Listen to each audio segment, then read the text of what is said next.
All right, we're up. All right, Welcome, everybody. Go ahead, Nick.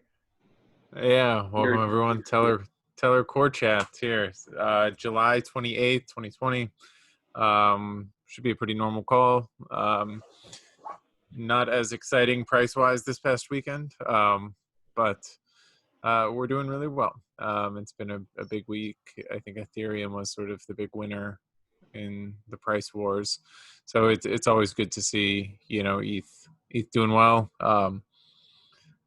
Yeah, I mean the obvious downfall of ETH doing well and ETH's popularity is the gas prices. Hopefully I don't know if we have any questions on that, but it's been pretty crazy over the past week. If you guys aren't paying attention, it's sort of on everybody's mind, and it's definitely on our mind, and we're paying close attention to it. So that said, announcements for the week. The first one, so events over the past week, we had some disputes happen last Thursday. So if you guys saw, there were 4 disputes, all happened kind of within the same short little period or a few blocks, and we've identified the miners that those happened to, and we're working with them to try and figure it out. I know in some of the cases that they had sort of added in some checks that probably should not have been added in, and that caused a bad value to be submitted. They submitted the price of TRB to be $7 instead of, well, I think it was something like 13 at the time. And this was actually a big, it was a big event for us, just because as far as disputes go, we've actually never had any this close in terms of price. So $7 is obviously a wrong price from $13, but it's a lot closer than it's ever been, because it wasn't like a zero value being submitted, or like somebody submitted the price of Bitcoin for the price of Ethereum. So it was still like in the range of maybe a correct value, and we had a dispute. But that said, we're working with them to make sure that doesn't happen again. If you are a miner though, and you're adding checks to the code, if you're making any changes in the database or anything, make a pull request. Let everybody else see it. Let us review it. We'd love to make it more robust. That said, if you're a miner, you'll probably notice we'll be making some changes to the repo here soon, adding a bunch more tests, adding a bunch more features. And the big thing is, you guys should know, over the next few weeks, we'll be pushing out a V2 miner. So whenever we upgrade to V2, which I'll talk about in a second, the miner is going to have to change. So instead of submitting 1 value and 1 request ID, you're going to have to submit 5 values and 5 request IDs. It's a relatively simple upgrade, but the good news about it is, if you don't upgrade, you won't get slashed, or nothing bad's going to happen to you. You just won't be able to mine, which we also don't want to happen to you. You'll just be mining on the old one, and you'll get like a few reversions every time you try and submit a value. So don't do that. Don't waste your gas money. Just upgrade whenever we push it, and let us know. So yeah, keep an eye out for that one. That said about V2, so we had the prelim audit get sent back last week at this time, and then we just sent it back to them with some updates, and now we'll wait again. Wait again for a thumbs up, and so that's how, kind of, if for those of you that aren't familiar with how audits work, and at least in our experience, you send them the code, they send you some fixes to make, you send them the fixes, they give you a thumbs up, or they'll send you more fixes, if they spot something else in the code. And you do this back and forth, and as many times as it takes to get it right. So we sent it back to them. Now, probably in a week, they'll send it back to us, and then whenever we get the thumbs up, we'll probably take a week, deploy it on RinkB, test for RinkB on a week, and then launch to mainnet. It's kind of the timeline. Telling you guys as much as we know about when it'll happen. So, okay. Other things, for the last thing for me, just kind of the bounties. Make sure you guys keep checking those. We would, if you're a coder, if you want to help us out, let us know. If you have an idea of a way to make Tellor better, we're willing to help pay for it, especially if it's from one of you community members. And then Mike, do you want to talk about some of the content you pushed over the past few days, or did you push the holder article yet? Yeah, so we made an article version of last week's call about how to be a good holder of Tellor or TRB. And yeah, so those of you who like that content, please share that. I mean, step one to being a good holder is sharing this article about being a good holder. Yeah. So I hope you guys like that. Check that out. It's on our Medium and it's on our Twitter. A little bit of a sort of a pre-announcement. We just got our submissions for the Unitize hackathon that ended this morning or yesterday evening. So we're really excited to take a look at those. I know, Nick, you're going to be digging into those this evening or tomorrow.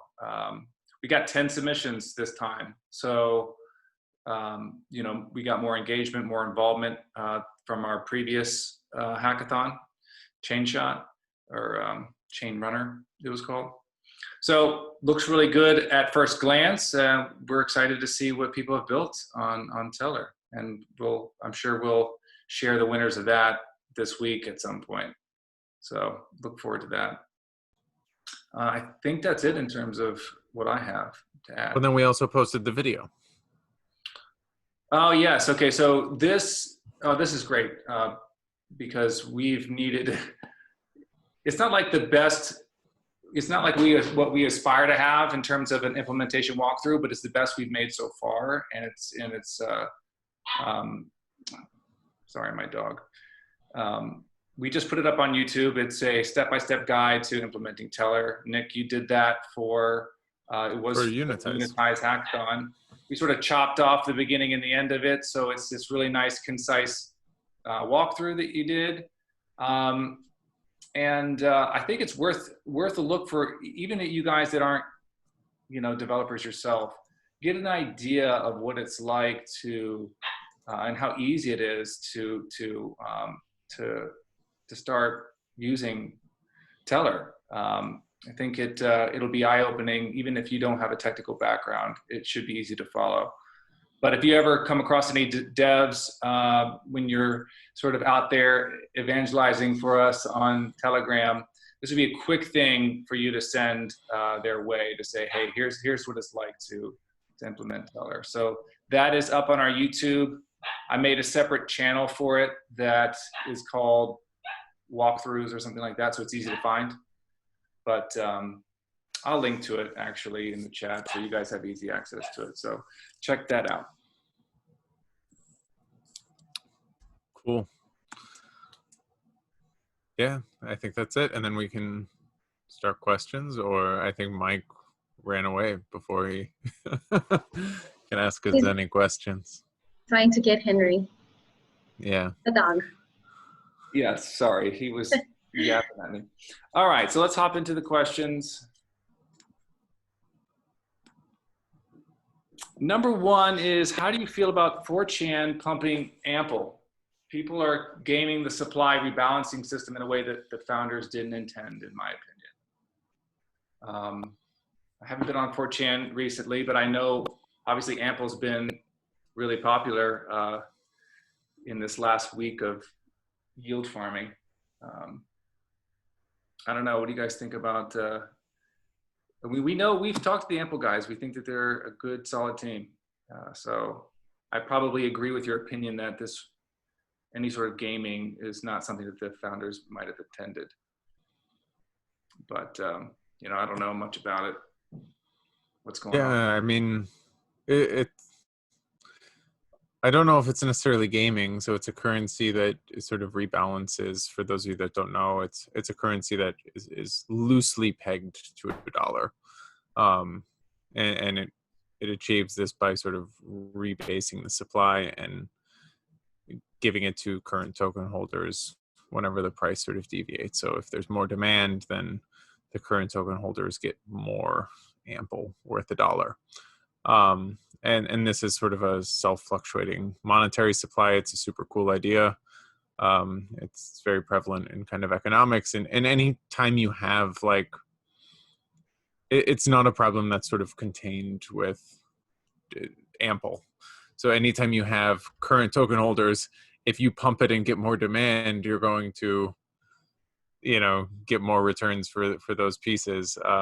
You know, I think Ample's way is just the returns are a little bit more palpable. Than they're not price returns, they're like returns in new currency, so it's a little bit different. But that said, you know, it's still the same old game of pumping and increasing token prices, and it's really hard to sort of get away from it and keep speculators on their heels, because you know, ideally whenever you have a currency, it's good to have speculators, and they make your currency a lot stronger, but then sometimes it can be bad for an economy at the same time. But that said, I like the Ample guys, and I hope they do some good things with the newfound riches. So Yeah, I think the market's trying to figure out what they think about Ample, and I've seen a lot of good minds talk about it, that have completely differing opinions about this whole rebalancing system. Anyway, so next question is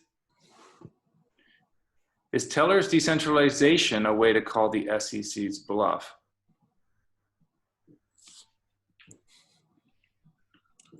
What bluff are you referring to? You know, I hope we're not necessarily, we've been trying our hardest to not be a security. You know, but yeah, that's like the general idea, I think, is that the SEC is going to come after token projects because they're actually securities. But the SEC has even said this, that if you are actually decentralized, so you run without sort of just the promises of a return on this investment, then you're not a security. You know, ETH, they've basically just said ETH and Bitcoin at the moment, but yeah, so you know, that's what we sort of hope to be at the same time too, is to be fully decentralized as much as possible. And then it's not necessarily calling their bluff, it's playing the game, I guess you could say. You know, calling their bluff would be like if you're like a centralized shitcoin and you just give them the middle finger, you're calling their bluff, that they're not going to come after you. You know, we're not necessarily doing that. So Next one is, what can Tellor offer new hires that no other company or startup can? Something non-monetary. So But good, because we probably can't compete with on the monetary side of it anyway. Well, we we have musical breaks where we have jam sessions in the middle of the day. So if you're musically inclined, I think you'd dig that. Yeah, no, I mean, I think the fun piece that of anyone who would like start working with Tellor, or even with you guys who want to like work on bounties or something like that, it's just, we're really open to any sort of idea. You know, we don't have a fixed structure. We're open to changing, we're open to making it better, we're open to building on new things and learning and trying to make it better. And I think that's, you know, what happens to a lot of projects, especially in the crypto space, which hopefully doesn't ever happen to us, is you get some mild success and then you sort of grasp onto your current implementation and refuse to change it, at fear of, you know, going back on promises or something like that. And that's why we've been like really hesitant. We don't really publish roadmaps. We don't, you know, we have loose ideas of what we want to do, but it's all still up in the air. You know, we want to be that DAO type company that really just builds and moves in sort of a fluid concept. So Brenda. You know, I think it has a lot to do with the fact that we're a small team. So coming in as an employee, you're actually going to make a difference. You're going to have an impact on what we do and how things are structured in the future.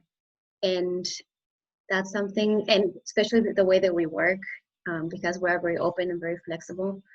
I don't think that anybody will be just able to get that in any job.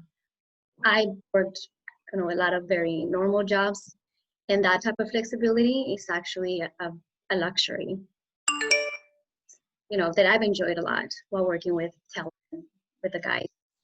So I hope that whoever comes along, that they get to enjoy that too. And you have to be flexible because it's a small team. So if you don't like that, then I don't know. I don't know what else we could offer. Yeah.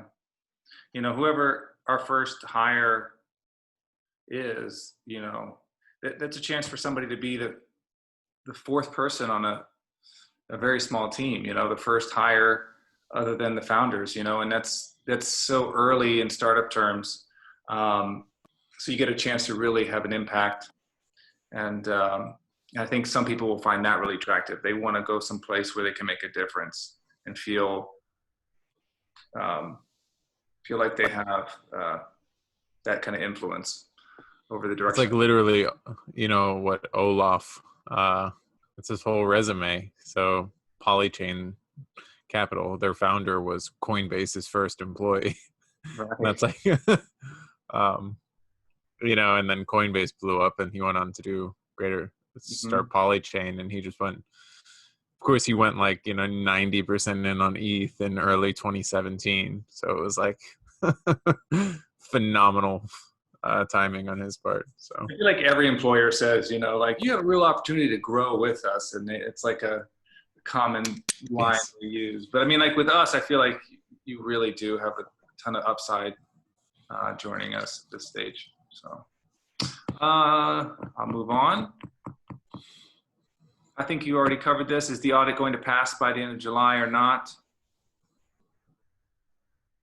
Yeah, that's covered.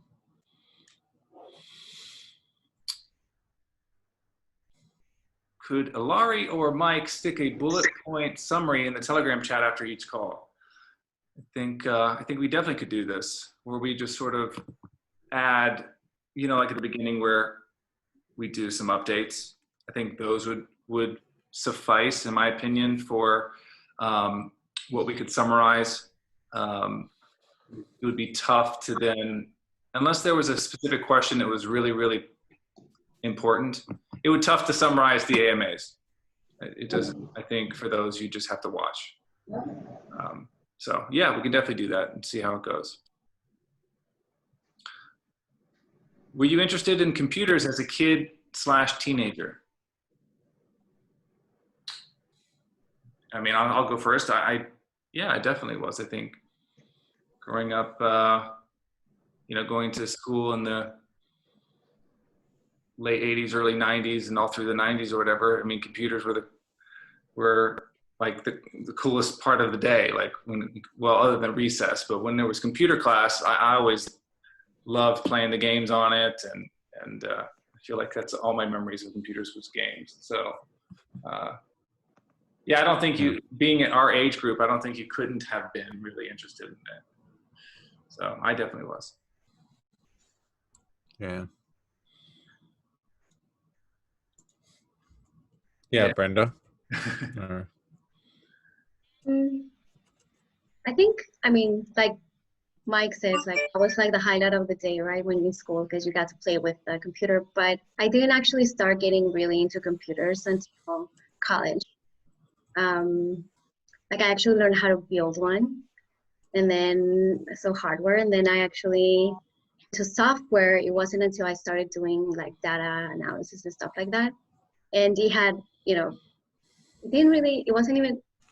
didn't have to do with economics. It was some other type of data, but that's how I got started. And it just hooked me, because when you start coding, I feel like I get these little highs every time you solve a puzzle. So it's really rewarding. It's like a little game. So that's how I got started. I don't know, but I did enjoy them later on. Not when I was a kid, a teenager. I guess normal, you go to the class and play with, whatever they give you, but I'm really into them, college. Yeah, no, I was really never into computers. I played, Doc? yeah, I played a lot of video games in high school. So Halo was kind of right Uh, around. that doesn't I count as was a computer. That's a console. No, exactly. I was peak age for spending 8 hours a day on Halo. That was, um, Nice. yeah. But no, I didn't. Never really got into computers until later in life. All right. Is the next big trend in blockchain interoperability? Or let me read this again. Is the next big trend interoperability blockchains? And how can Tellor participate in this? I don't know if we, I don't think any of us agree that that's the next big trend. I think it's to be seen what these other layer ones are going to do. And if they're going to, if it's even going to be necessary to interoperate with them, you know? I don't know. I mean, everybody's always talked about, you know, how we're gonna grow as a space, and that's definitely an important part and something that everybody has been talking about for a while. But the next big fad, I don't know. Based on the gas prices on Ethereum, I'm concerned. Like, you know, it's just one of those things that, geez, you know, sometimes it's just steadily high. Like I remember the days when it used to be, you know, 3G or 3-way or whatever. 4.8 was splurging, and now it's like the normal is, I don't know, 60, 90, 143 the other day. So it's definitely going to bring a lot of focus to that just because it's expensive. But at the same time, you know, what's the usage of other chains right now? It's going to be, you know, for, I guess, for scalability, or is it going to be just, I don't know. I think there's still time for that, but we'll see. Yeah, I mean, interoperability, like it's, for those that don't know, interoperability is not here yet. You'll hear a lot of scammy coins who will say like, oh, we're going to be, you know, a DEX or a platform that works with every single chain. And there's just no way that you can. It just doesn't make any sense. Like Bitcoin and Ethereum still aren't really interoperable. It's like there's still no like trustless Bitcoin token on Ethereum, and Yeah, like the people bridges have are still centralized. really smart people have been trying to do this. Yeah, more than any trying to interop with any other chain. And then there's some other chains that are, you know, can have smart contract functionality and are a little bit better. And then there's like they're starting to come out with trustless bridges, but they're super new. And even whenever you have these trustless bridges from Ethereum to other chains, it's much more, even in like the case where it does work perfectly. So like a Matic or a side chain, where it's really seamless to go on and off chains. It takes time. I mean, the you know, a lot of the UX goes away. So, you know, if you're thinking about using a DEX on one of these side chains, like there's an extra deposit step, there's an extra withdrawal step, there's, you know, XYZ hours and time and just complexity, because sometimes the wallets might not work and sometimes different features might not work. So we're still a ways away from it actually feeling interoperable.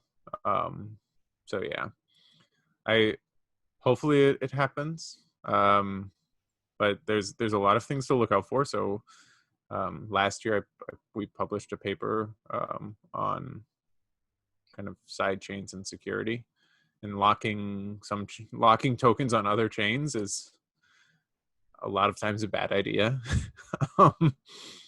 So yeah, there's a lot of concerns. So with interoperability, I think what you'll see is likely just separate use cases popping up within given chains, and you'll use some sort of central intermediary or something to like move pieces back and forth.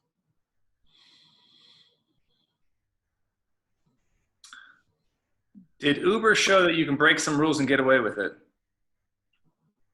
I think it's a fact of life. Yeah, I don't know if Uber came up with this. I don't think they invented that, but Yeah, let's screw Uber right. anyway. No, yeah. Moving along, we have a few quick ones we'll pass through. Do you think a more transparent society is a better society?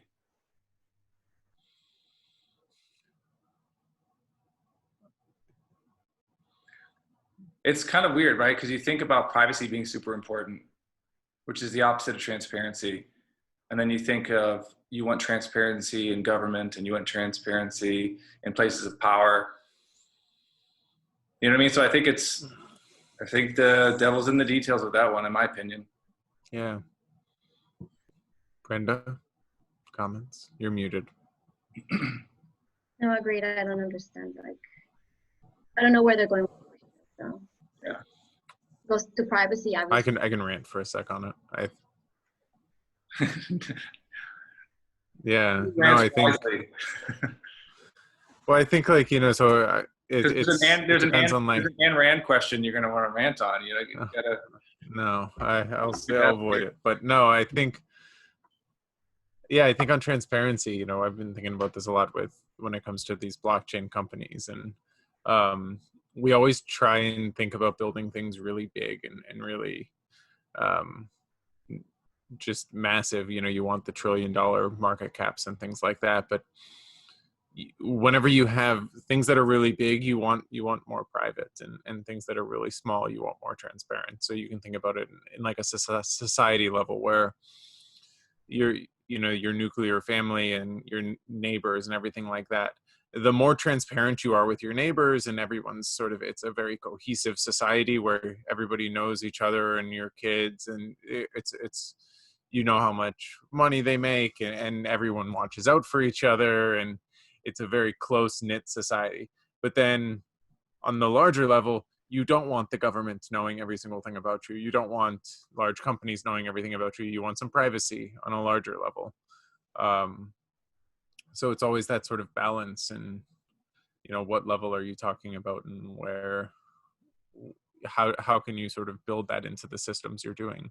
Because I think like whenever we're talking about blockchain systems,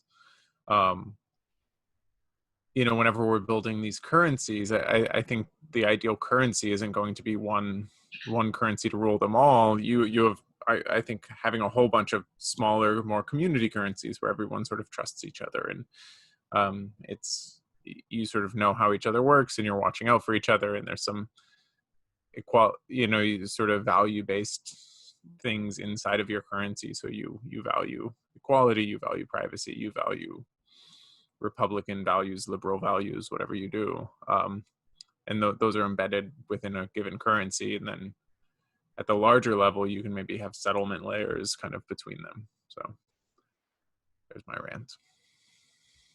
Well done. What do you think about the Chainlink fraud report?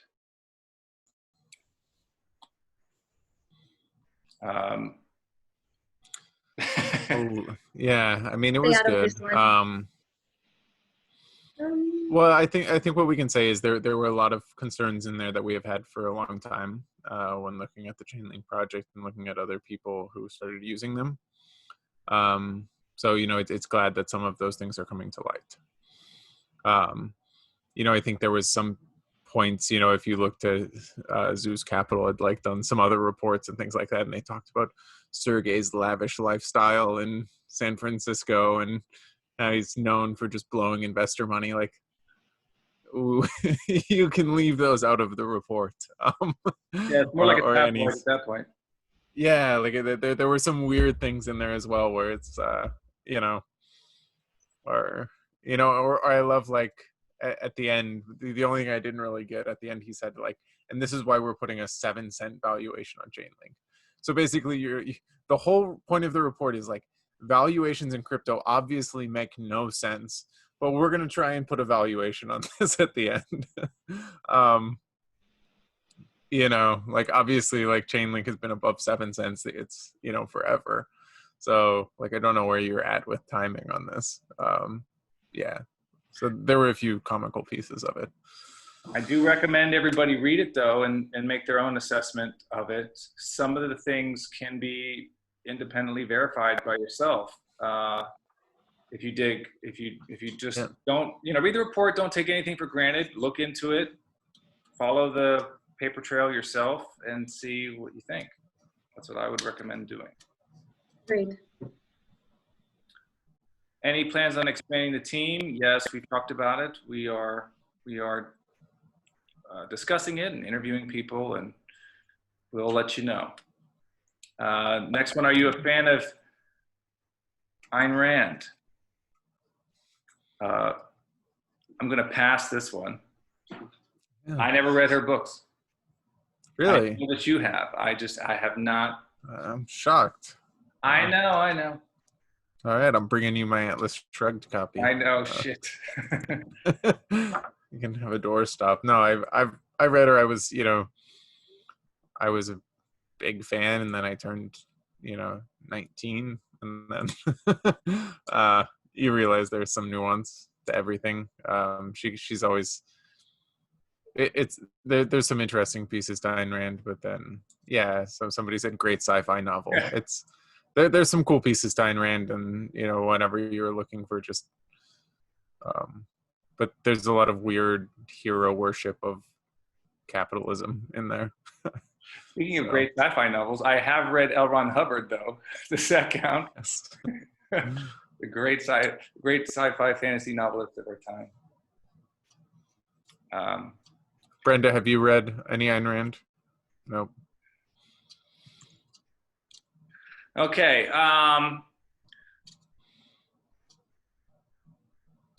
Is your yearly salary less than 150K USD? No need to get more specific than that. I mean, I don't know what you guys want to say about that. Nope. It's way higher. No. He's totally kidding. Yes. I mean, we could say, I don't know. We don't like answering these questions, but I don't know. Yeah. I'll have to think about whether, yeah. I don't know. We're going to plead the fifth here. Right.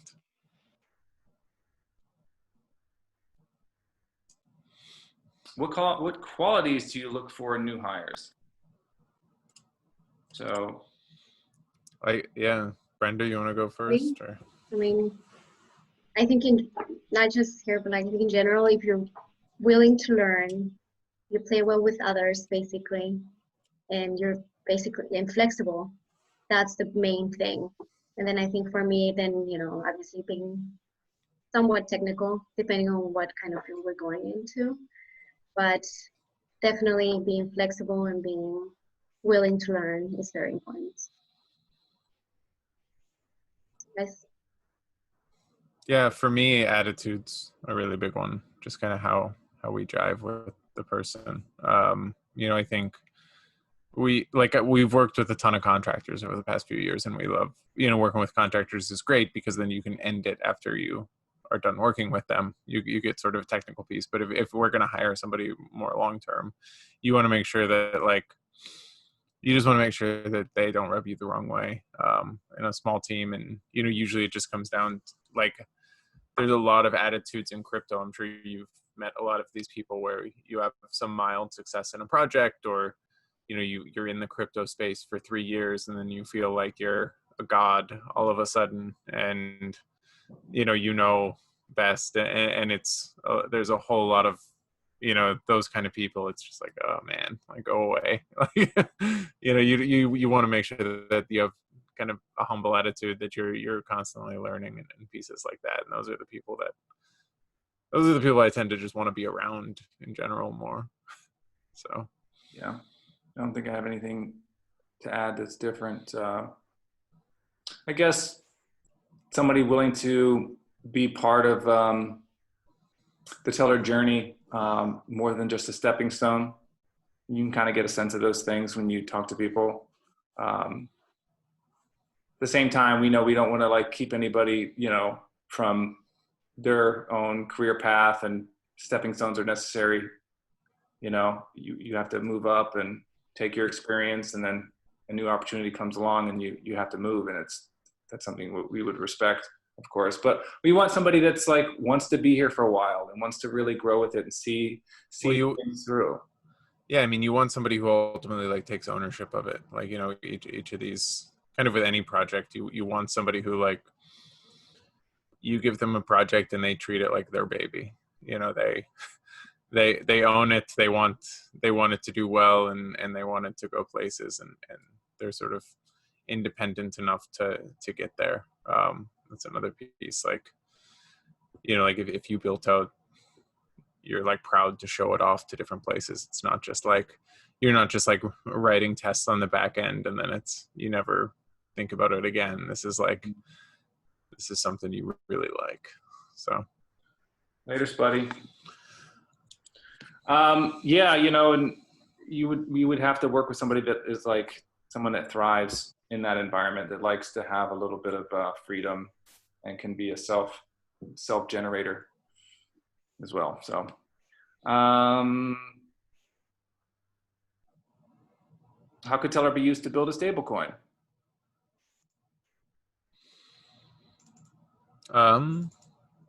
I can go. I mean, like, my idea is like, so you could obviously, like, the easiest way for people to understand how Tellor could build a stablecoin is Maker DAO, or the DAI functionality could just refer to Tellor. They could use us as an oracle, or you could build a project like that. Some other features I like. There was one stablecoin project we were thinking about, or one design that I really like, where you actually have like a USDT or a USDC, where you have a physical dollar backed stablecoin. But then what happens is that you have, say, fees. So you also collateralize it with ETH. So say you have USDC, but then you also put in ETH on the back end. And then at any point, the holders of this token could, say, vote to settle the whole thing. So they could vote to pay out the ETH to the token holders of it. So then it's like a fully collateralized one that's also backed by dollars. And then, you know, that you would have some threshold to, there's like a liquidation penalty. But then you could have a scenario where, yes, it's off chain, but then they're sort of held to the standard of these people can ultimately run away. So if you ever stop withdrawals or you under collateralize it too much, then people have sort of an option. And I think those designs should come more about. And you could even do things like where you have like a fee. So like every time you send Tether to somebody, a small fee goes to the big collateral pool. And then pretty soon that pool gets really, really big. And then that's actually what's backing your whole stable coin. So then even if Tether does run away with the money and you're holding the stable coin, or the government goes and confiscates all the USD that Tether holds, you could theoretically have it backed by ETH still. So I think those would be cool ones. We got a question from Declan in the chat. How's business development going, guys? Are you content with progress? Excited about completing a few deals? Frustrated about anything? I would say it's going well. We are content with the progress, and we are excited about some upcoming deals. I would say our frustration, if anything, would be the fact that we did come into the space not with first mover advantage, and we had something like Chainlink and also just centralized oracles in general as being the sort of mainstay in the space. And so you already had the players established. You already had the protocols in DeFi well established using these things. And so it's taken a while for new projects to come around and for the space to mature in a way where they started talking about oracles more. You know, it's all happening, I guess, a little slower than we would have liked. So I guess our only frustration is just it's tough to be patient when you see you guys have a solution to offer, and you just have to wait around for everybody to catch up or for new people to arise, and then you're on their timeline. So just a minor frustration. We get it when we feel frustrated like that. We understand. We knew we were going to be having to deal with that, but still, you know, sometimes you wish you had more, right? Yeah, I mean, there's projects out there who are like, sure, we'll use Tellor, and then 6 months later, they're just dragging their heels, you know, and it's just, it's not, it's probably, and they're not unique. I mean, you guys all know, like, it's, if a project says they're launching in 6 months, it probably means they're going to launch in 3 years.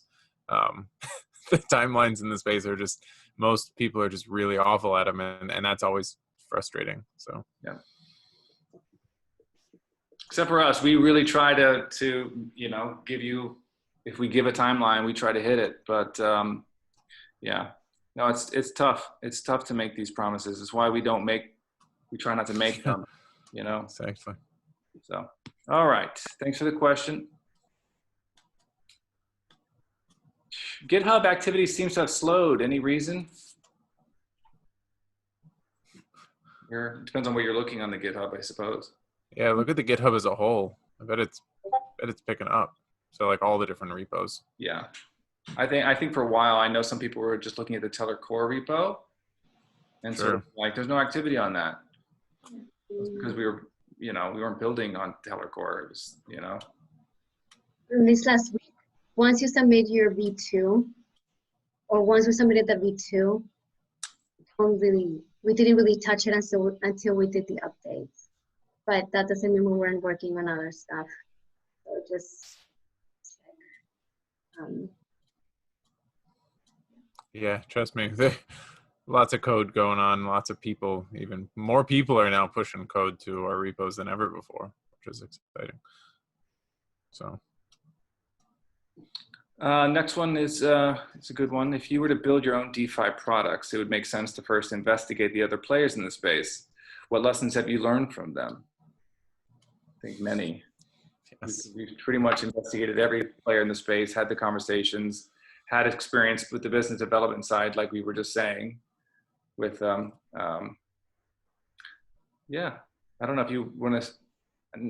I don't know what lessons really pop in my head that are specific.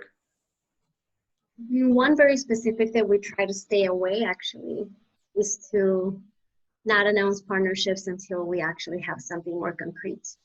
And that's because we want to be able to say that, you know, when we say we have a user, we're going to really mean it. So I guess it goes both ways. Like things that we do and things that we don't do, that we're learning from the space. That's one that just pops up in my head right now. And the classic one, I guess, that we've said a bunch of times, and Nick even wrote a piece about it, which was,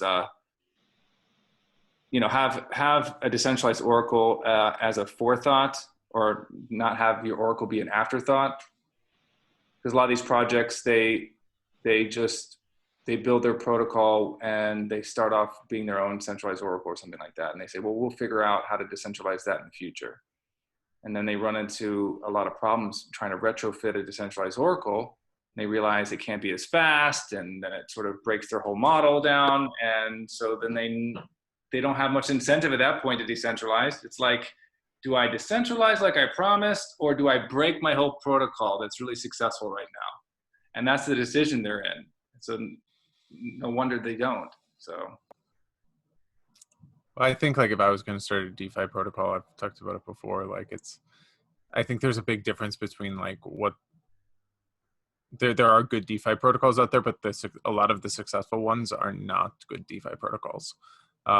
You know, like how you get successful in a lot of ways. The new DeFi standard is you have a token, and then you have people lock up the token for some reason of farming or mining or whatever you want to call it, and then you print them their own token to hold your token, and then you as a company who holds 90% of your token utilizes your protocol to pump volume on your own protocol, locking your token to get more token, and thus showing usage of your protocol. And then you partner with other token projects to lock their token in your protocol to show further usage of your protocol, which then you print tokens to give them, and then they're happy because people are locking their token.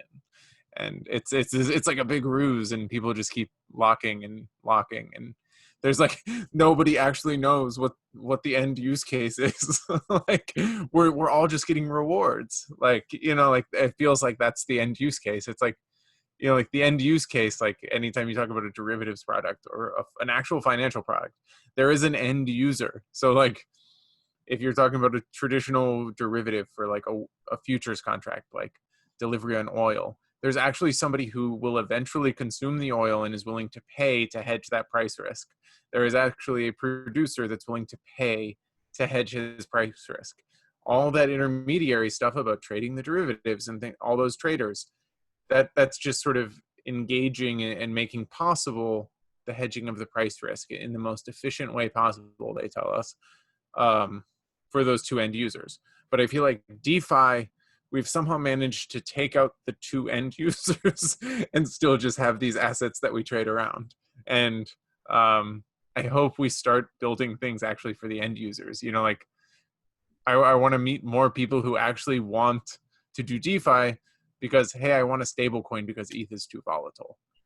But that's not why people want to do DeFi. They're like, I want to get into DeFi to make money. It's like, this is like, it's a different purpose. And yeah, anyway. Well said. Hear, hear. How would you kickstart liquidity in a lending protocol? We would issue our own Yes. And print the token, yeah, if you put it in. Right. No, it's like, you don't need to kickstart liquidity. Like if there is demand for it, they'll be willing to pay a little bit for it. I mean, people have, like, you know, I have TRB, and if it's a safe protocol that I'm willing to do, I'll lend it out at a fair interest rate. You don't need, you know, like so many people in this space are just afraid of, you know, people are always like, oh, we need more liquidity on our decks and things like that. And it's like, oh, God forbid you have to pay a 1% spread. Like, to use a non-custodial exchange, it's not that big of a deal. Like, you know, it's, anyway. Yeah. I mean, maybe very limited. I wonder if there's a very conservative way to have some protocol token liquidity mining deal that subsidizes the fees at the very early stages, you know, and it's just really modest. It just makes it really, you know, maybe free or cheap to use at first. Something that sort of like models like in the real world where you launch a product and it's free for a while, and only until you have established a you know, user base and demand, then you've built in your, you know, your subscription model. But I don't know, I think people just get too greedy and they overdo these things. I don't know. Yeah. Do you think the regulatory barriers in finance are collapsing? No.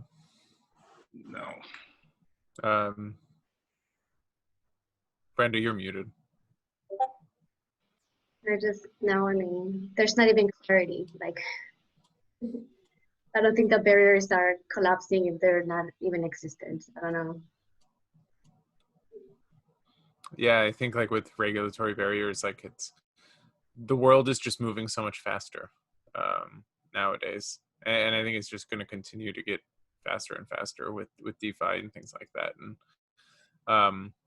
I think the big structural change that's going to need to happen with regulators is just that you need to have principle-based regulations, and you'll hear, you know, some of the head regulators talk about this, and that's the idea where like you don't have very specific rules where this specific product is regulated this way and you have these collateral ratios, because the problem with that sort of thinking is that, well, then somebody comes up with a new product and it doesn't fit into your 3 buckets.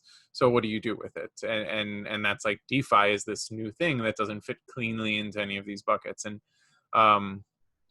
you know, the idea of just general investor protection laws, like you don't want, people cannot lie, people cannot cheat. You can't, you know, say that you're doing X and you actually do Y, or have the ability to steal everyone's money. Like those are general rules that people can follow, but you know, you don't necessarily need these really prescriptive regulations that we've had in the past, and I hope we see those change. Just 2 more. One is another one about other layer ones. Now that ETH is so sluggish and expensive, do we plan on building on any layer 1 or layer 2 solutions? I think we covered that. The idea is that we're settled on ETH for now, but because of the way things are going, you know, we're open-minded, but it's going to be, you know, I think if we make that decision, it's going to be a really big move, and it'll be because we really feel like ETH is not going to work out.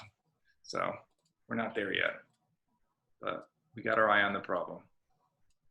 Last one is, are you surprised there haven't been more DeFi Oracle incidents?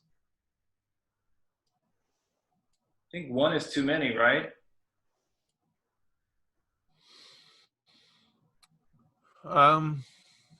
Yeah, I mean, maybe, but it's like they're just breaking in other ways. Like, don't need, you know, and that's like, we've talked about it, you know, I talked about it in like the security videos. Like oracles are, there's a lot cheaper ways to break things even than oracles. You know, like the cost to just send through Ethereum transactions isn't too high. You could just break the oracle that way, and it would be technically an oracle attack, I guess you could say. But you know, as I think one of the bigger attacks is going to be when people start using centralized APIs more often, or Coinbase's Oracle or something like that. What happens whenever they shut down those centralized feeds? And yeah. All right, well, that is all of the questions for today. Thanks everybody for joining. I will get some bullet points up, and we'll get this video posted on YouTube. Yeah, thanks everyone for coming. It was a good time. Yep, see you next time. See you guys. Yes.